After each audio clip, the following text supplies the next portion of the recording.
জ্বালানি তেল সংকটের তীব্র প্রভাব পড়েছে পরিবহন ও কৃষি খাতে। দেশের বিভিন্ন এলাকায় কমেছে গণপরিবহন চলাচল, ফলে জনদুর্ভোগ বেড়েছে। ডিজেলের অভাবে বিঘ্নিত হচ্ছে সেচ কার্যক্রম। চাষাবাদের পাশাপাশি ট্রাক পিকআপের অভাবে উৎপাদিত পণ্য পরিবহন মারাত্মকভাবে ব্যাহত হচ্ছে। পটুয়াখালীতে জ্বালানি তেল সংকটের কারণে সড়কে কমেছে গণপরিবহনের সংখ্যা। দক্ষিণের এই জেলায় সীমিত করা হয়েছে আঞ্চলিক ও দূরপাল্লার বাস চলাচল। গত 15 দিন ধরে অভ্যন্তরীণ রুটের বেশ কিছু বাস বন্ধ রয়েছে। সড়কে কমেছে মোটরসাইকেল সহ অন্যান্য যানবাহন। বরিশাল যাব তো বাসের সংকট দেখা দিচ্ছে।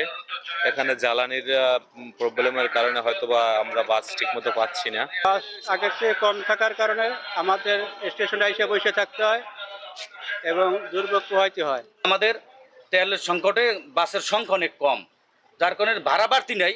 তারপরে মনে করেন যাত্রী আমরা দিতে পারতে আসি। বরগুনায় তেল সরবরাহ সংকটে ভোগান্তিতে পড়েছেন ভাড়ায় চালিত মোটরসাইকেল চালক সহ যাত্রীরা। তেলের অভাবে যানবাহন চলাচল কমে যাওয়ায় ভরা মৌসুমে তরমুজ বিক্রি করতে পারছেন না কৃষক। তেলের অভাবের মধ্যে দেখা যাচ্ছে যে আমরা পণ্য পরিবহন করতে পারতেছি না, যে আমার সংসার মনে করেন চলাই দেয়। কাঁচা মাল আমরা লোড করে যাব, আমাদের জন্য সংকট করে যাচ্ছে। লস হয়ে যায়, বাড়ি অনেক লস হয়ে যায়,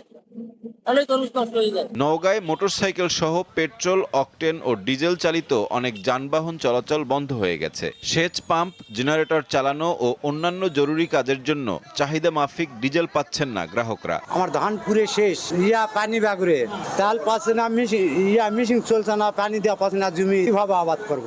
ডিজেল পাওয়া যাচ্ছে না, আমরা ধান লাগাচ্ছি, ধানের সমস্যা, এখন পানি না দিলে ধানের কি অবস্থা হবে। গাইবান্ধায় মোটরসাইকেল শোরুমগুলোতে বেচা কেনায় বড় ধরনের ধস নেমেছে। চলতি মৌসুমে ক্রেতাশূন্য হয়ে পড়েছে শোরুমগুলো। বিক্রি কমেছে 50 থেকে 70% পর্যন্ত। আমরা কোনো মোটরসাইকেল বিক্রি করতে পারতেছি না।